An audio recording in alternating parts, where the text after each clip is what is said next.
ఈనాడు ఒక మంచి అద్భుతమైనటువంటి ఒక కథనం ఇది. ఏదైతే ఈ మేడిగడ్డ ఇంజనీర్లపై క్రిమినల్ చర్యలు అన్నటువంటి ఒక వార్తను చూసుకోవచ్చు. అధికారులు గుత్తేదారు కుమ్మక్కయ్యారు, ఖజానాకు తీవ్ర నష్టం కలిగించే కుట్ర పన్నారు. న్యాయ విచారణ కమిషన్కు ప్రభుత్వానికి విజిలెన్స్ నివేదిక, గుత్తేదారు సంస్థలపైన చర్యలకు సిఫార్సు. కాళేశ్వరం ఎత్తిపోతల పథకంలో భాగమైన మేడిగడ్డ బ్యారేజ్ నిర్మాణంలో నాణ్యత పరీక్షలు సరిగా చేయలేదు. నాణ్యతకు సంబంధించిన రికార్డులు మాత్రం సృష్టించారు. కొన్ని పరీక్షలు చేయకుండానే చేసినట్లు రాశారు. పాత తేదీలతో ధృవీకరణ పత్రాలు ఇచ్చారు. నాణ్యత ధృవీకరణ పరీక్షలు చేయకుండానే బిల్లులు చెల్లించడానికి అనుమతించారు అని విజిలెన్స్ అండ్ ఎన్ఫోర్స్మెంట్ ఆక్షేపించింది.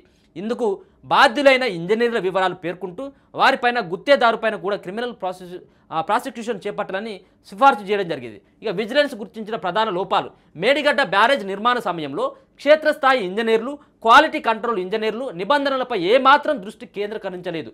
భారీ ప్రతిష్టాత్మక ప్రాజెక్టు నిర్మాణంలో వ్యవహరించాల్సినట్లుగా వ్యవహరించలేదు. వారి నిర్లక్ష్యం వల్ల బ్యారేజ్కి భారీ నష్టం వాటిల్లింది. ప్రభుత్వ ఖజానాకు తీవ్ర నష్టం కలుగజేసే పెద్ద కుట్ర ఇందులో ఇమిడి ఉంది. ఇంజనీరింగ్ అధికారులు, గుత్తేదారు కలిసి ఈ కుట్రకు పాల్పడ్డారు. ఒప్పందం ప్రకారం అవసరమైన పరీక్షలను క్వాలిటీ కంట్రోల్ విభాగం చేయలేదు. బ్యారేజ్ వైఫల్యానికి ఇది కూడా ఒక ప్రధానమైనటువంటి కారణం. ఇక క్వాలిటీ కంట్రోల్ చీఫ్ ఇంజనీర్ మొత్తం నిర్మాణ సమయంలో 2017 ఏప్రిల్ 15న ఒకసారి మాత్రమే తనిఖీ నివేదిక ఇచ్చారు.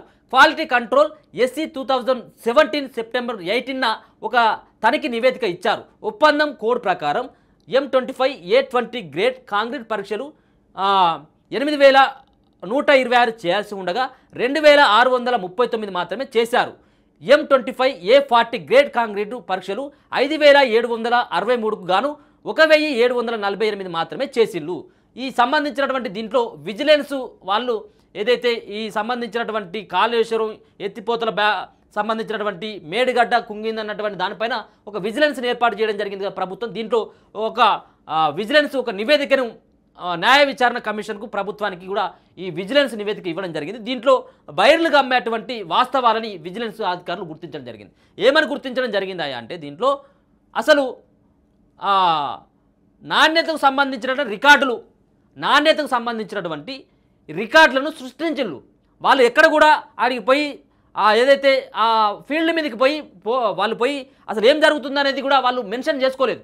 కేవలం ఏసీ రూములలో కూకొని బిల్లుల కోసం ఇది నాణ్యత విషయంలో కానీ ఇదంతా కూడా నకిలీ ధృవీకరణ పత్రాలు, నకిలీ పత్రాలను సృష్టించుకొని మొత్తం అంతా కూడా ఈ సంబంధించినటువంటి ప్రభుత్వ ఖజానాకు గండి కొట్టిందనేది ప్రధానంగా వాళ్ళు గుర్తించడం జరిగింది. దీంట్లో ఎవరైతే అధికారులు మీన్స్ దాంట్లో ఉన్నటువంటి ఇంజనీర్ల పైన, గుత్తేదారులు ఎవరైతే కాంట్రాక్టులో వాళ్ళపైన వాళ్ళు కుమ్మక్కైపోయి మొత్తం అంతా ప్రభుత్వాన్ని రావాల్సినటువంటి ఖజానాని కాజేసిను అనేది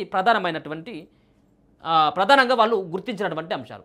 సరే నేను ఒకటి అడుగుతూ ఉన్న, ప్రభుత్వ సంబంధించిన ఖజానా గండి కొడతా ఉంటే ప్రభుత్వంలో ఉన్నటువంటి ముఖ్యమంత్రి కానీ ఆ సంబంధించినటువంటి శాఖ మంత్రి అయినటువంటి హరీష్ రావు కానీ వీళ్ళకి తెలియకుండా ఎంత జరిగిందంటారా? మరి వాళ్ళని బాధ్యులు చేయాలి కదా. ఇక్కడ గుత్తేదారులను బాధ్యులు చేయడం జరిగింది కాదనట్లేము, అధికారులు కూడా బాధ్యులే కాదనట్లేము.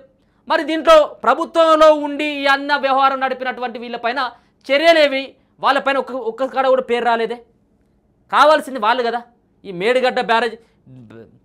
మేడిగడ్డ ఈ కాళేశ్వరం ప్రాజెక్టులో మొత్తం సగం సంపద తెలంగాణ రాష్ట్ర ప్రజల యొక్క రక్త మాంసాలతోటి వాళ్ళు కట్టినటువంటి పనులతోటి ఈ యొక్క కాళేశ్వరం ప్రాజెక్టు మేడిగడ్డను కట్టితే మొత్తం కుంగిపోయేటువంటి స్థితికి వచ్చినటువంటి ప్రభుత్వంలో ఉన్నటువంటి ముఖ్యమంత్రి, ఆ శాఖ మంత్రి పైన చర్యలు తీసుకోవాలని చెప్పేసి మనం కూడా ఒకసారి సూచిస్తా ఉన్నాం. విజిలెన్స్ ఆ దిశగా కూడా ప్రయత్నాలు చేయాలి. వీళ్ళని కూడా వదిలిపెట్టేటువంటి అవకాశం లేదు. ఇప్పటికే విజిలెన్స్ ఆ దిశగా ప్రయత్నాలు చేస్తూ ఉంది.